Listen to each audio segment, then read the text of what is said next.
Hey everybody, I'm Taylor Williams from Guts and Glory GNB. We are a live storytelling organization here in Gainesville, Florida that helps people put their true personal real life stories on stage in front of an audience. Given that that's not very easy right now during COVID-19, we're doing other fun things like this, and I'm honored to be here with you all today. My plan is to give you a little mini series of workshops based on the power of storytelling and how you, yes, you, can use them in your own life. So again, I'm stoked to be here with you, and I'm glad that you've taken your time to learn a little something that can help you and other people through loving yourself and others with stories. Again, this is going to be a 3-part series, and we're going to talk about storytelling as a way to empower yourself, as a way to raise your awareness of other people and connect with them, and as a way to reframe the stories that you tell about yourself and maybe others, and how to heal from those stories. So I hope that you'll listen to all 3 parts. To start out, we're going to talk about storytelling as your superpower. Part 1 is taking care of yourself with self-empowerment through stories. So I'm going to share my screen with you guys so you can see. Alrighty, so I do believe that stories are totally a superpower. Okay, and so this is something that you can use in your day-to-day lives as you go through having conversations with friends on the phone or on Zoom or FaceTime. You can think about it when you're doing things on social media and in your private life, how you tell yourself stories and how you think about yourself. There's a lot of cool tools that we can use with stories, and I hope that this will kind of get you started in thinking about stories and storytelling. There are a lot of ways to tell stories. So we do it day to day in our own lives with our conversations with our friends and our family. Again, through social media, the media that we consume through TV, through the apps that we use, through music. There's a lot of different ways that we experience stories. Every time you listen to a song, every time you write one yourself, every time you watch a movie, look at someone's Instagram feed, watch TikTok, whatever it is, you are experiencing some part of their story. What can be hard is to know what's true and what's false. And another thing that's difficult is to let go of judgment of ourselves and of others. So storytelling is a really great exercise in how we engage with ourselves and also with the world. But keep in mind, there's a lot of different mediums to tell our stories in. Sometimes they're written, sometimes they're told verbally, all right? So in my experience in helping people tell stories and in telling my own, there's some really cool ways that we can express ourselves. But first, before we get there, I want to do a little warm-up experience for you. I want us to get warmed up and kind of get the juices flowing for writing, all right?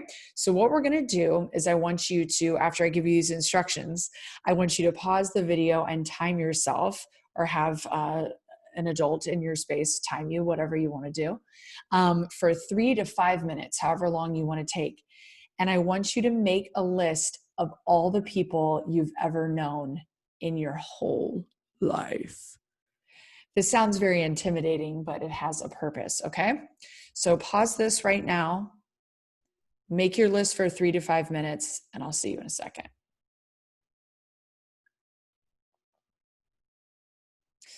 Okay, how did it go? Hopefully you saw that you have known a lot of people in your world. You may not have known them deeply, but you've come across a lot of people in your space. These lists help us see how we're impacted by the people that we know, some for better and some for worse, some for good and some for bad. But we can see how we're really influenced by the world around us.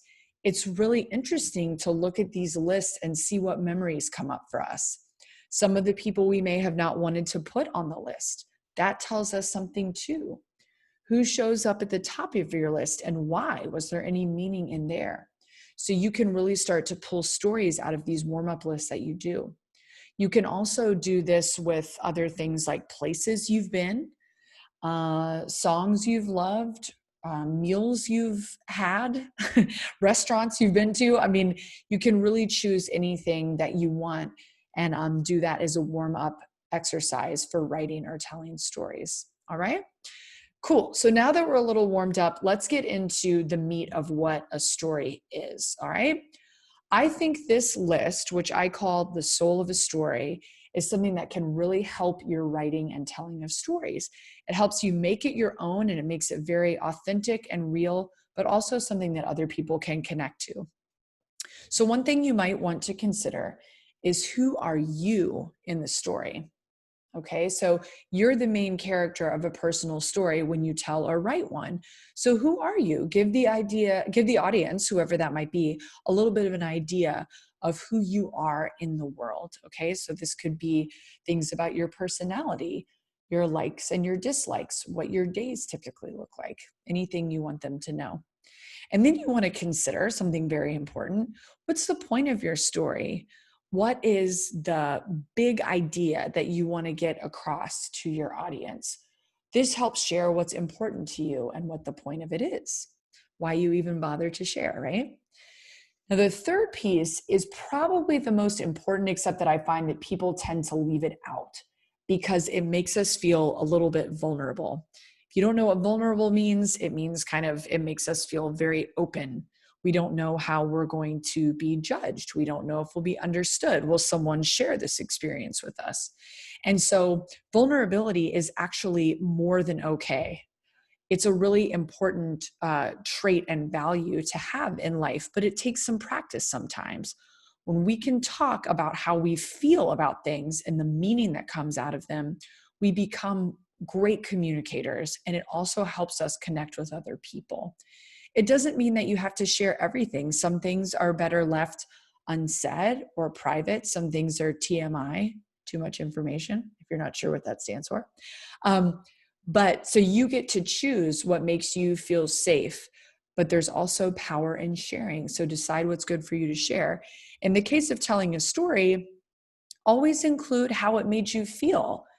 If you felt rejected, if you felt joyful, if you felt disappointed, those are very different feelings than other ones, right? So you just want to be specific with people about how it made you feel.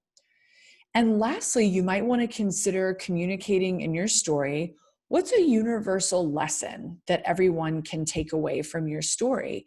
And that means, how can it connect with other people? So this is where other people might be able to relate to you. This is why in some stories that we might read, we hear, and the moral of the story is, things like that. So what do you want your audience to get out of it? And those are sort of the four major points of telling a powerful story that you can practice and use in your own writing and telling.